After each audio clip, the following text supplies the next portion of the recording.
오늘 이제 맥주 감사 예배를 드리는데요. 맥주절을 하면은 보리 추수잖아요. 보리를 추수하는 장면 하면은 성경에서 누가 떠오릅니까? 룻이 생각나죠. 보아스의 밭에서 보리삭을 했던 룻이 생각나고요. 그래서 맥주라는 생각나는 배경이 바로 룻기입니다. 그래서 이스라엘에게서 보리를 거두는 때 맥주를 하는데요. 이 맥주절은 모순절, 칠칠절 여러 가지 말이 있습니다. 같은 말이니까 어쨌거나 이 맥주절에는 이스라엘이 회당에서 룻기를 읽으면서 모임을 가졌습니다. 오늘 우리가 맥주 감사 예배를 드립니다.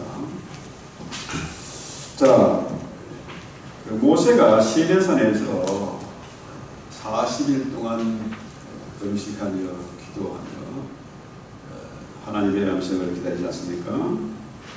그때에 천둥과 번개 가운데에 모세가 율법을 받을 때요, 이스라엘 백성들이 두려워 떨었습니다. 놀라운 거죠. 그 장면을 한번 상상을 해보십시오. 그런데 이스라엘 백성들은 모세가 기도하고 율법을 받는 동안에 뭐 했습니까? 금송아지를 만들어 놓고 절을 하고 광란을 부렸습니다. 예, 그들이 하나님께서 애굽에서 그 장자의 재앙, 바로의 항복을 받으니까 장자의 재앙, 그 재앙이 지나갔고 또 홍해를 건너서 지금 하나님의 놀라운 기적을 보았고 했는데, 그럼에도 불구하고 뭡니까? 그들이 하나님을 예배하지 않고 금송아지를 만들어 놓고 우상을 섬긴 거죠. 마땅히 하나님이 저들을 죽여야 하지만 죽을 죄를 지은 거 아닙니까? 그런데 모세가 열사절 기도했습니다. 자신의 생명을 걸고 차라리 나를 죽여주세요, 저들을 용서해 주세요, 기도했더니 모세의 이 중보 기도로 3,000명만 죽고 나머지는 살아남았습니다. 사태가 수습이 된 거죠. 자, 오순절 날에 나가엘의 다락방에 120명의 제자들이 모여서 기도할 때에 무슨 일이 났습니까? 성령이 임했습니다. 급하고 바람 같은 성령이 임했고 불의 해같이 가라는 역사가 나타나서 오늘 성경에 보니까 어떻게 해요? 사람들이 어떻게 기도했습니까? 강렬한 말로 방언으로 기도하기를 시작했습니다. 근데 놀랍게도 그 방언은 강렬한 사람들이 이 말해도 저 말해도 다 알아들었다는 거죠. 말이 서로 통했다, 통역이 필요 없었다, 이런 얘기죠. 그런데 이 일로 인해서 베드로가 그렇게 겁이 많고 실수가 많고 도망갔던 그 베드로가 설교할 때에 어떤 역사가 나타났습니까? 3,000명이나 회개하는 역사가 나타났어요. 자, 모세가 율법을 받을 때 3,000명이 죽어나갔는데 오순절 날에 성령이 임하니까 어떻게 해요? 3,000명이 살아났다. 놀라운 추수의 잔치가 벌어졌다, 이런 얘기입니다. 자, 이런 놀라운 역사, 사도행전의 역사는 뭡니까? 성령의 역사 아닙니까? 사도행전을 성령행전 그러잖아요. 성령의 임했더니 어떤 일이 납니까? 서로가 방언으로 기도하잖아요. 이 장로교에서는 한국에서 보면요, 이 방언을 아주 금기시를 했어요. 예언하고 방언하는 거. 왜? 이 성령세를 믿지 못하니까. 오순절 역사는 그때뿐이다. 더 이상 계속되지 않는다. 헛소리 하지 마라. 그런데 이 베드로가 설교할 때 3,000명이나 어찌 않고 회개하면서 돌이키는 역사가 있었습니다. 그렇게 겁이 많고 도망갔고 비겁했던 제자들이 어떻게 변했습니까? 숨어지려던 자들이 어떻게 해요? 담대하게 복음을 전가하기 시작했어요. 히브리서 보면은 그 초대교회 당시의 사람들 어떻게 해요? 성령 충만해가지고 세상이 감당치 못하는 자들로 살았습니다. 그 당시의 교세는 이루 말할 수 없이 아주 약했고 가장 미천한 사람들이 많았습니다. 물론 귀족들도 있었지만, 그런데 그들이 마침 어떻게 해요? 카타콤, 동굴 속에, 무덤 속에 살면서도 로마의 귀족들에게, 왕족들에게 복음을 전해서 마침내 어떻게 해요? 로마가 뒤집어지는 역사가 있었습니다. 자, 그런 숨어있던 제자들이 어떻게 그렇게 변했냐? 어떻게 그렇게 놀라운 일을 감당할 수가 있었냐? 이건 뭘까요? 바로 성령세, 오순절날 성령세를 받았기 때문이다. 그들이 복음을 전가하고 열방의 교회를 세워가고, 그래서 마침 우리가 모여서 오늘 예배를 드리게 됩니다. 자, 초실절에는 초실절, 뭐 칠칠절, 오순절 뭐 같은 말입니다. 그렇죠? 그런데 초실절에는 이 첫 수화가 곡식 당을 들어서 제사를 흔들어서 바치는 거고, 레위기 23장에 보면요, 레위기 23장 9절 한번 볼까요? 여기에 보면은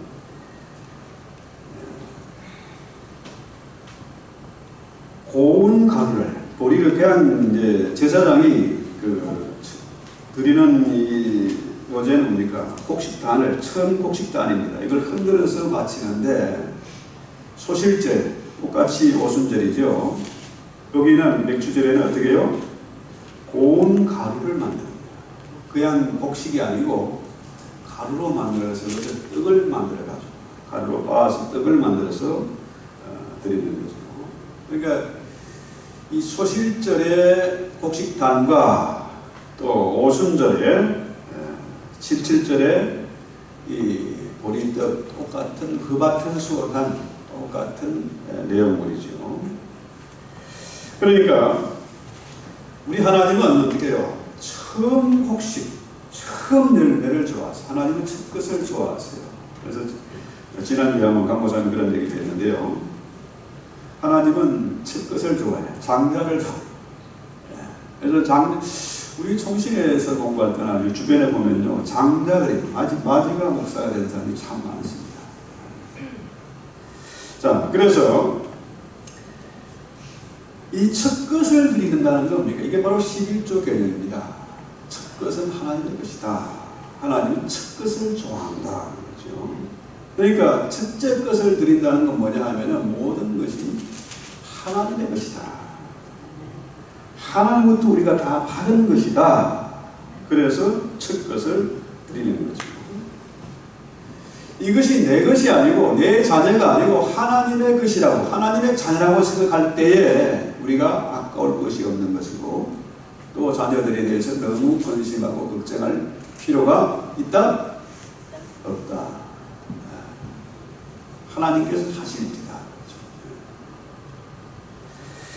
그래서 우리 주님이 우리의 첫 열매가 되신다. 고린도전서 15장 20절을 한번 볼까요? 그러나 그리스도께서 죽은 자들 가운데서 다시 살아나사 잠자는 자들의 첫 열매가 되셨다. 그렇죠? 주님이 첫 열매예요. 주님이 맏아들입니다. 장자입니다. 그죠? 우리는 어떻게 주님의, 그렇다면은 우리도 하나님의 자녀니까 위장됐지 개념이지만은 자녀니까 주님 우리의 형이다, 형제다. 그래서 우리 모두가 한 아버지에서 난 한 형제다는 겁니다. 형제들끼리 어떻게 해요? 서로 통하지 않을 이유가 없지 않습니까? 서로 시기하고 싸울 이유가 없잖아요. 근데 문제는 보면요, 제일 셈이 많은 게 뭐냐 하면 형제들. 형제간에 셈이 많이 싸워요. 여기 계신 분들은 아닌데 형제간에서 많이 많습니다. 그래서 이 얘기는 뭐냐면은 오순절 성령으로 말미암아 우리도 하나님의 자녀가 됐고 주님 안에서 우리가 하나가 됐다는 거죠. 한 형제가 됐다. 그래서 오순절과 이 6월절 이 같은 얘기인데 하나님이 잠자는 자들의 첫 열매가 되셨다면은 그죠? 우리도 또한 어떻게 해요? 그 일을 감당해야 돼. 주님 하신 그 일을 감당해야 된다는 거죠. 그래서 오늘 성경 볼까요? 1절 사도행전 2장 1절 볼까요? 오순절 날이 이미 이름에 그들이 다 같이 한 곳에 모였더니. 자, 오순절 날 그 날이 되니까 성령이 임했다. 어떻게? 불의 해같이 가라지면서 바람 같은 성령의 역사가 나타났다.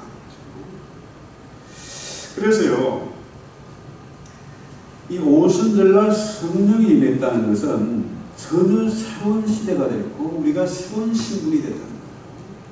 바울이 말한 대로 오라 이전 것이 지나갔으니 새 것이 되었다. 새로운 피조물이 됐다. 우리 모두가 새 시대의 새로운 피조물이 되었기 때문에 이전과는 다른 사람으로 변화된 겁니다. 실제로 이런 일들이 일어났잖아요. 사도행전에 보면은 서로가 니꺼 내꺼 없이 유무상통했다. 서로 나누었다는 겁니다. 자, 내 가진 것을 나눈다는 게 쉽지 않습니다. 그렇죠? 그런데 이건 공산주의는 아닙니다. 서로 니꺼 내꺼 없이 유무상통했다는 얘기는 그만큼 성령 안에서 하나가 됐다. 전혀 다른 사람들이 됐다. 생각이 다른 사람들이 됐죠. 그래서 그들이 오순절날 성령세를 받으니까 자기 중심으로 욕심 부리고 고집 부리고 이런 사람들이 내 것만 챙기던 사람들이 다른 사람을 돌아보기 시작했다. 이것이 성령 충만했기 때문에 가능한 일입니다. 또 그들이 모이기를 힘쓰고 그렇게 하다 보니까 어떻게 해요? 야, 전혀 새로운 공동체가 생긴 겁니다. 이전에 보지 못했던 그런 공동체가 생기니까 사람들이 나도 어떻게 하면 저기에 끼일 수 있을까? 사람들이 물어오게 되고 그래 점점 우리가 믿는 자의 수요가 늘어나게 됩니다.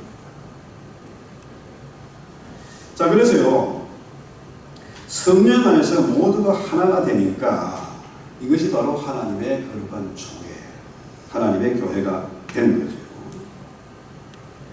여러분, 지금 우리 나이가 되면요, 이미 옛날 같으면 이 세상 사람이 아닙니다. 그렇죠?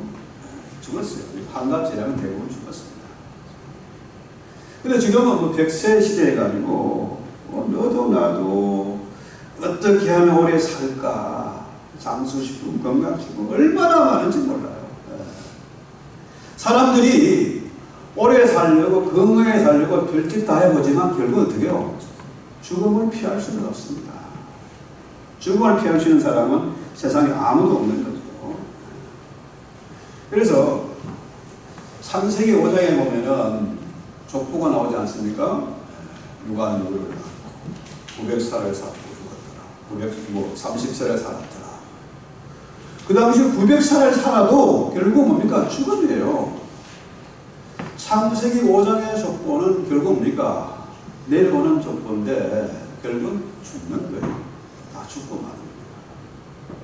그런데 누가복음에 나오는 족보, 누가복음 3장 23절부터 나오는 그 족보는 뭐냐? 예수에게서입니다. 요셉에게까지. 이건 뭡니까? 상향 족보예요. 그러니까 창세기의 족보는 죽음의 족보이고 누가복음의 족보는 뭐냐면은 생명의 족보입니다.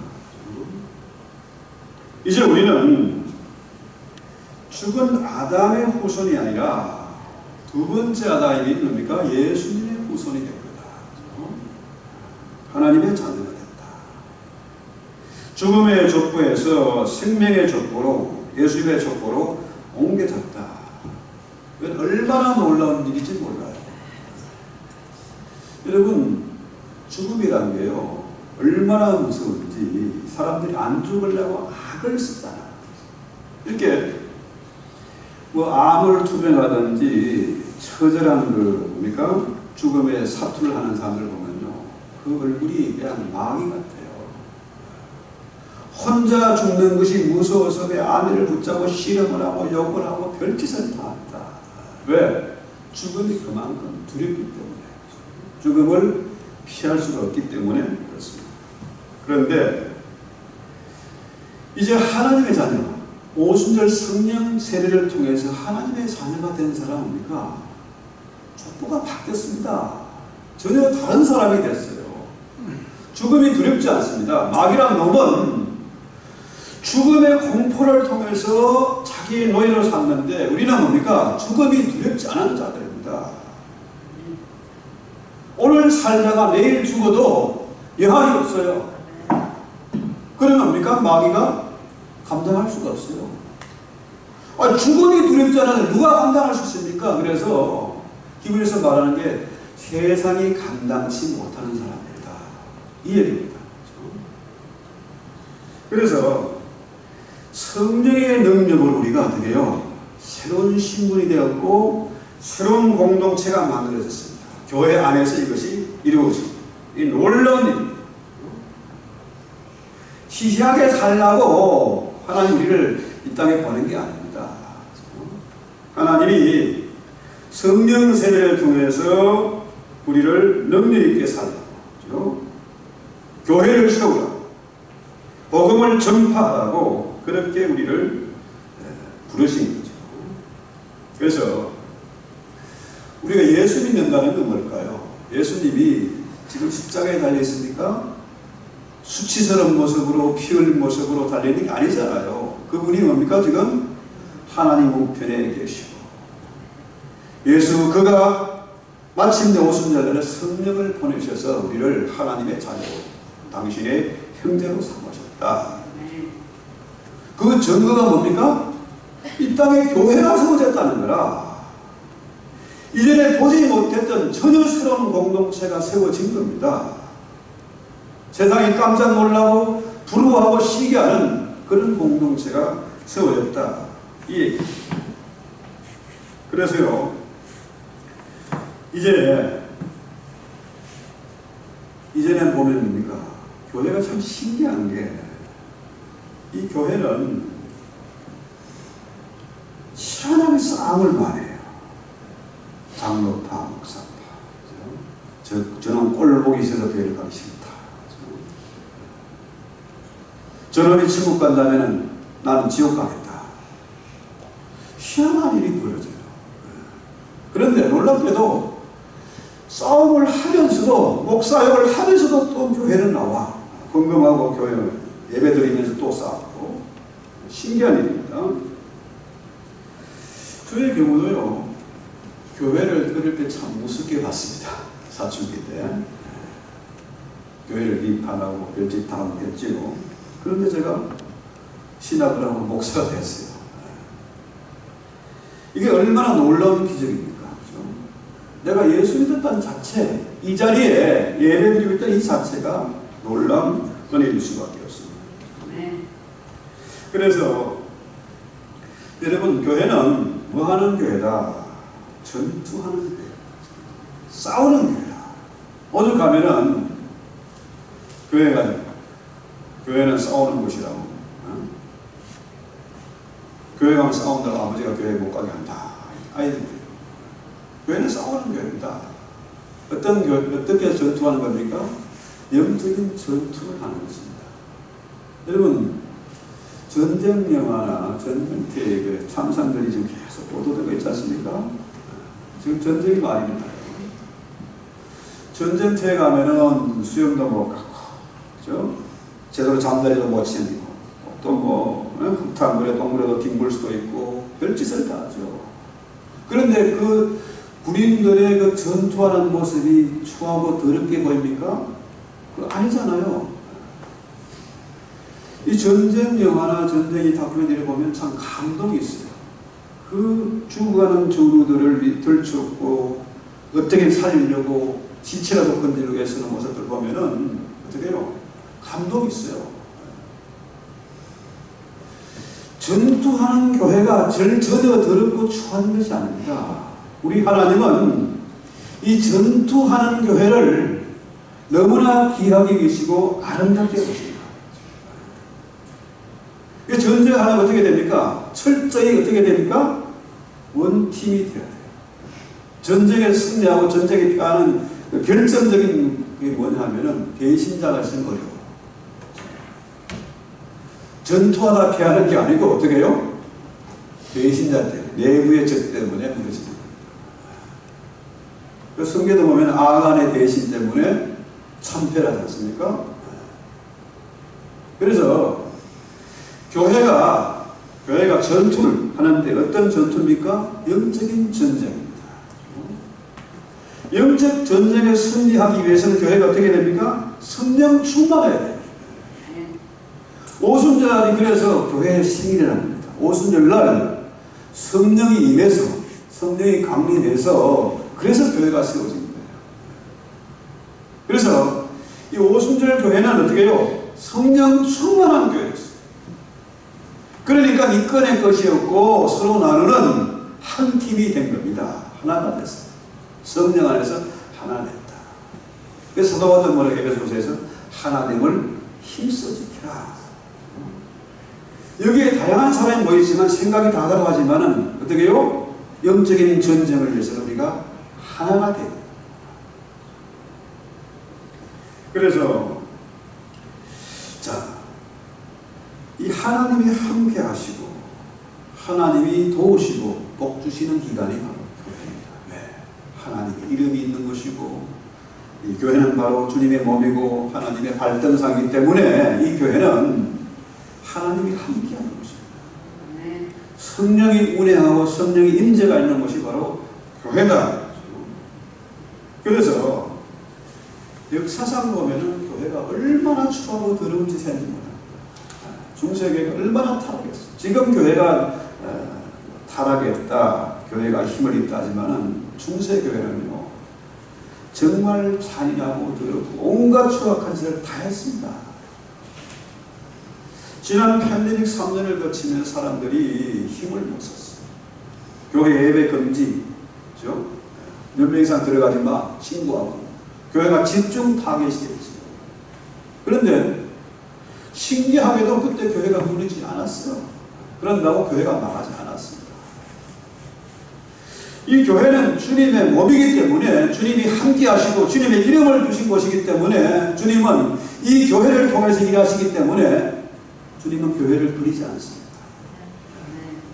교회를 다 부수고 새로운 또 딴 걸 만들지 않았습니다. 그래서 에베소서의 그 교회에 대한 비밀이 뭡니까? 하나님이 짝지어 주신 것을 사람이 나누지 못한다. 결혼의 비밀, 교회의 비밀이잖아요. 그죠? 교회는 사람의 세운 것이 아닙니다. 내가 교회에 오고 싶어서 온 게 아닙니다. 성령의 이끌림을 받아서 우리가 교회에 오게 됐고 네. 이 교회의 멤버가 되어지게 된 거죠. 그래서 결혼의 신비는 뭡니까? 하나님이 짝을 지어주시기 때문에 사람이 나눌 수 없다. 마찬가지로 교회는 뭡니까? 하나님이 세운 기관이기 때문에 음부의 권세가 교회를 끊을 수 없다. 그렇죠? 그만큼 악의 세력들이 교회를 향해 총 공격을 다 했습니다. 별짓 다 했어요. 그런데 오늘 우리가 지금 예배를 드리고 있지 않습니까? 구라토 교회가 무너지고 미국 교회가 무너지고 함께 무너져도 끝나는 게 아니잖아요. 언제나 하나님은 남은 자를 두신다. 그 남은 자를 통해서 하나님은 당신의 역사를 이루어 가신다는 거죠. 그래서 자, 오순절 날에 7.7절엔 뭡니까? 이 떡을 만들어서, 2개의 떡을 만들어서 올리는 거죠. 자, 이 2개의 떡은 뭐냐? 유대인과 이방인을 말하죠. 이전에는 유대인과 이방인 사이에 막힘감이 있었습니다. 도저히 하나가 될 수 없어 사람 취급을 안 했습니다. 그런데 이제 오순절에 성령이 임하니까 어떻게 해요? 유대인과 이방인이 하나, 종이나 자유주나 유대인이나 헬라인이나 모두가 하나가 될 수 있는 길이 열렸다는 거죠. 자, 똑같이 유대인도 예수님을 대적했고 이방인들도 예수님을 대적했는데 똑같은 죄인들인데 놀라운 변화가 일어난다는 거죠. 하나 될 수 있는 길이 막힌 담이 허물어졌다는 거죠.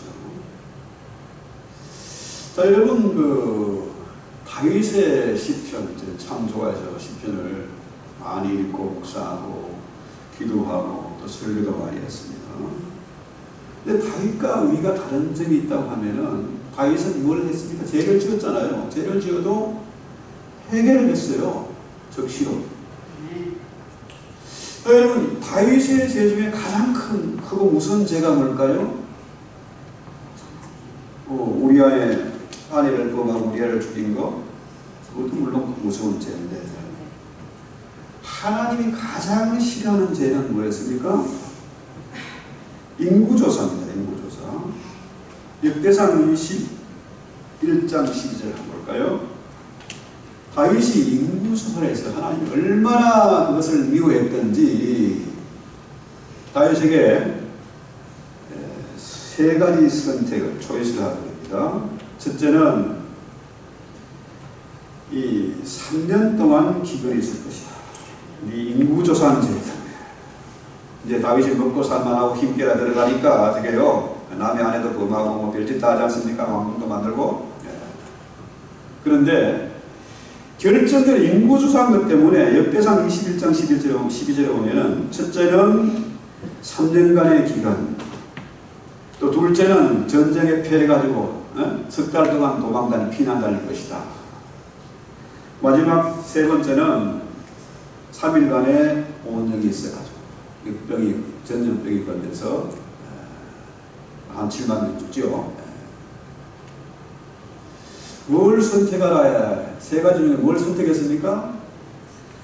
야, 이거 3년간 기근이 있으면 뭐 거지 되는 거고, 동냥해야 되고, 도망다니기 너무너무 싫고, 그래가지고 3일간의 오년, 단 3일 만에 수만 명이 죽었죠.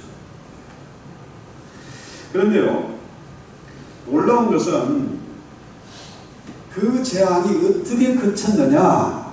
다윗이 오르난에 타작마당을 삽니다. 타작마당을 사가지고 그것도 대단한 금액을 지불하고 땅을 샀습니다. 금 600세겔입니다. 한 2,401이면 한 7년 되나 합니다. 그 2,400일 동안의 임금입니다. 엄청난 금액이죠. 그걸 주고 타작마당을 샀습니다. 자, 예루살렘 성전이 지어진 터가 바로 오르난의 타작마당입니다. 자, 그 타작마당에서 하나님께 화목제물을 드리고 난 다음에 재앙이 그쳤어요. 하나님과 화목이 이루어집니다. 그러니까 다윗이 600세겔의 대가를 지불하고 하나님께 화목제를 드렸다. 공짜가 없는 겁니다.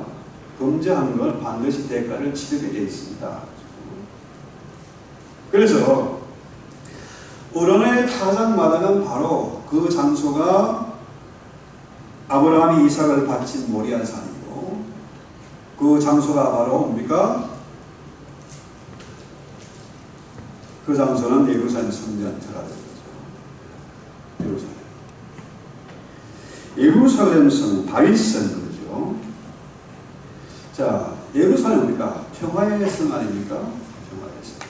살롬입니다. 예루살렘, 살롬이 살렘으로 바뀐 거 뭡니까? 살롬은 명사고 살렘은 동사입니다. 그러니까 이 살렘이란 말은 대가를 지불했다는 뜻입니다. 대가를 지불하고 마침내 하나님과 화목이 이루어집니다. 그런데 여러분, 예루살렘 지금 평화의 도시입니까? 그건 기독교의 성지, 또 유대교의 성지, 또 이스라엘의 성지 되니까 그 예루살렘은 어느 나라에 속하지도 않아요. 지금 희한하게 되어 있습니다. 지금도 포탄이 나가지고 테러가 일어나고 전쟁이 그치지 않는 그런 곳이잖아요. 평화는 그냥 오는 것이 아니다. 대가를 지불하는 것이다. 그래서 우리 주님이 십자가를 지심으로 우리에게 성령을 보내셨잖아요. 대가를 지불하시고 우리가 하나님의 자녀가 된 것입니다. 그래서 지금 주님의 십자가를 통해서 대가를 지불하고 오순절 성령이 임해서 우리가 신비한 공동체, 주님과 교회를 통해서 신비한 연합이 이루어집니다. 도저히 이해할 수 없는 비밀스러운, 남들이 알지 못하고 줄 수도 없는 그런 희한한 교회가 세워집니다. 그래서 이 교회의 기초가 바로 주님이시고 성령이시다. 사람들이 이 교회를 우습게 여겨요.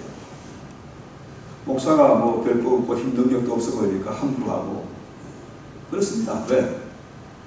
이 비밀스러운가 모르니까 그러는 겁니다. 모르니까. 그걸 미워할 필요도 없어요. 그래서 이 오순절 날에는 이 날은 너무너무 기쁜 날이야. 잔치하는 날입니다. 수수하는 날이죠. 여러분, 자, 올한해 가장마다 뭐 하는 겁니까? 수수하는 거 아닙니까? 수수? 그죠? 수수하는 거죠. 교회는 뭐 하는 기간입니까? 수수하는 기간입니다. 이 시대에 남은 자가 돼서 수수를 해야 돼요. 우리는 이 마지막 시대에 수수의 일꾼이 되어야 됩니다. 그래야 주님이 어떻게 해요? 세상 끝날까지 너희와 항상 함께 있겠다. 이런 남은 자들에게, 주님의 명령에 순종하는 자들에게 하늘과 땅의 권세를 주겠다는 거죠. 세상이 감당치 못한 자로 살게 하겠다는 겁니다. 왜? 주님이 우리의 머리가 되시고 우리는 그의 지체가 되기 때문에. 그래서 다윗의 시대의 그 장막교회나 예루살렘 성전이나 그 하는 일이 뭡니까? 수수하는 겁니다. 열매를 거두는 거죠. 또 지금 교회 할 것이 뭡니까? 수수하는 것입니다. 가장 중요한 거죠. 수수하는 일이 가장 중요하고 기쁜 일이죠. 사람을 얻는다는 거예요. 우리가 사람 낳는 어부가 돼서 사람을 얻는다는 게 가장 큰 일 아닙니까? 가장 중요한 일이고 큰 일이죠. 여러분, 하나님은 한 분이시지 않습니까? 삼위일체도 셋이 아니고 하나 아닙니까? 하나인데 하나님을 앞에 두고 내가 뒤에 가면은 어떻게 해요? 1에 공이 2개가 붙으면 100이 되고 4개가 붙으면 만이 되고 자꾸 한 사람이 천을 죽고 두 사람이 만을 감당해요. 그런데 하나님이 없고 내가 뭘 한다?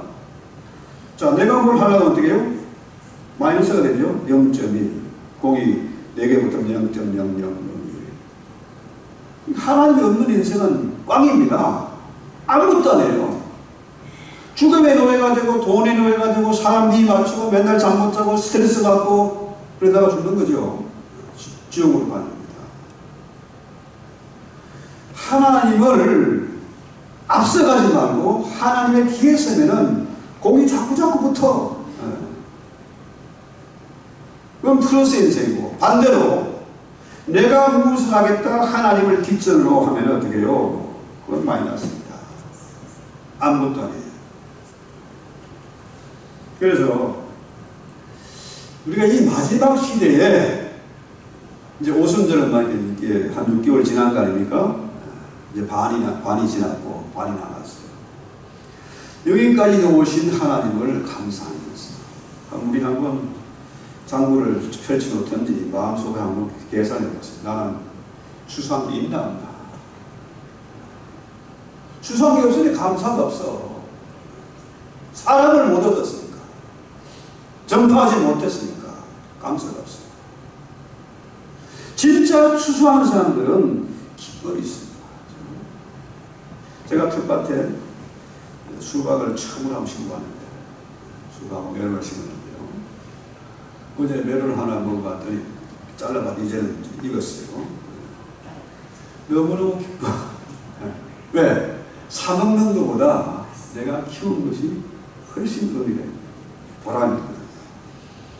여러분, 신앙생활에 재미가 없고 긴가민가 하면 어떻게 해요? 그거는 수수의 기쁨을 모르는 겁니다. 열매가 없기 때문에 주님이 계신지 안 계신지, 성경이 맞는지 틀린 것인지, 목사가 지금 오늘 헛소리 하는 건지 분간이 안 되는 거라. 그래서 자, 주님이 말씀합니까? 부자가 천국 가는 것은 낙타가 바늘길을 통과하는 것보다 어렵다. 낙타나 소나 이런 것들은요, 기억하지 못해요. 못 깁니다. 나전포복 못해. 여기서 말하는 부자는 뭡니까? 진짜 돈 많은 부자를 얘기하는 게 아닙니다. 하나님이 없는 사람, 지 잘난 맛에 나는 사는 사람, 지 성질 꼴리는 대로 행동하는 사람, 이게 바로 부자입니다. 그런 것들은 천국까지 못한다는 얘기입니다. 그래서 그 부자들을, 그 부자가 진짜 부자는 아니잖아요. 빵이 아닙니까?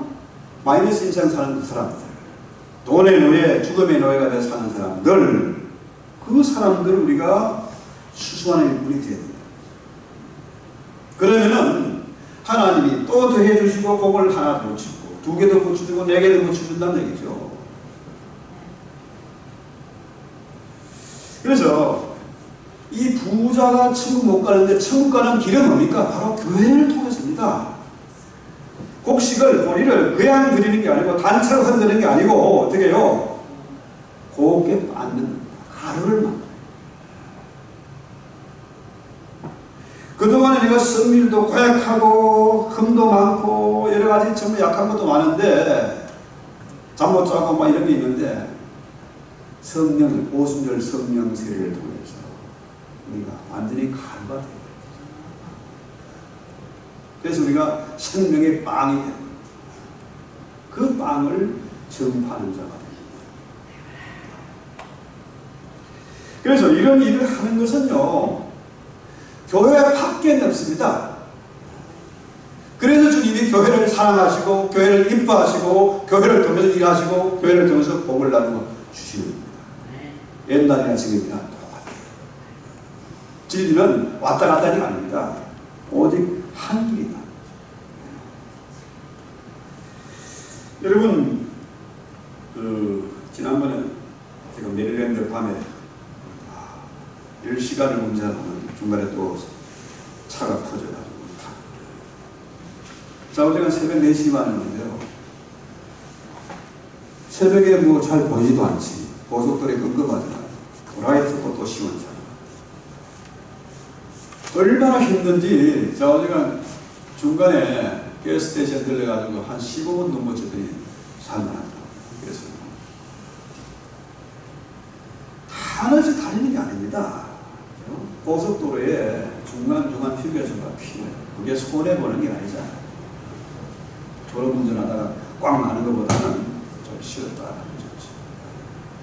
오늘 우리가 이 오순절 맥주적 예배를 드리면서 우리를 한번 점검하고 누가 잘못된 제대로 하고 있는지, 주님 앞에 뭐 내놓은 있는지 한번 점검하고 주님의 음성을 듣는 그런 시간 됐으면 좋겠습니다.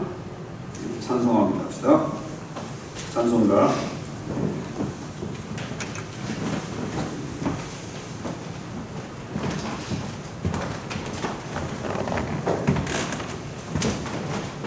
빈들의 말을 같이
너무 무서워서, 벌레셋이 무서워서 숨어서 타락을 했지만 주님 그 비천하고 연약한 기도를 불러서 큰 용사를 삼아주시고 그 기도의 300용사를 통해서 하나님 큰 영광을 받아줬던 것처럼 우리가 변화되기를 원합니다. 초대교회 성도들이 숨고 도망가고 비겁한 행동을 했지만 오순절 성령을 통해서 천하가 감당하지 못하는 사람으로 쓰임받았던 것처럼 우리가 이런 엄청난 시대에 살고 있습니다. LGBTQ를 떠들면서 하나님의 창조의 질서를 파괴하고 교회를 도전하는 저 무리들이 무서워서 숨어서 지냈습니다. 이제는 우리가 오순절 성령을 통해서 수수하는 교회가 되게 하옵소서. 내가 먼저 변하게 하옵소서. 우리의 생각과 체질이 변하게 하옵소서. 이 마지막 시대의 일꾼으로 남은 자로서 사명 감당할 수 있도록 하늘의 권세와 땅의 권세로 사로잡아 주시고 세상이 끝날까지 함께하는 주님의 위대하신 그 역사를 우리 모두가 감당하게 하옵소서. 예수님의 이름으로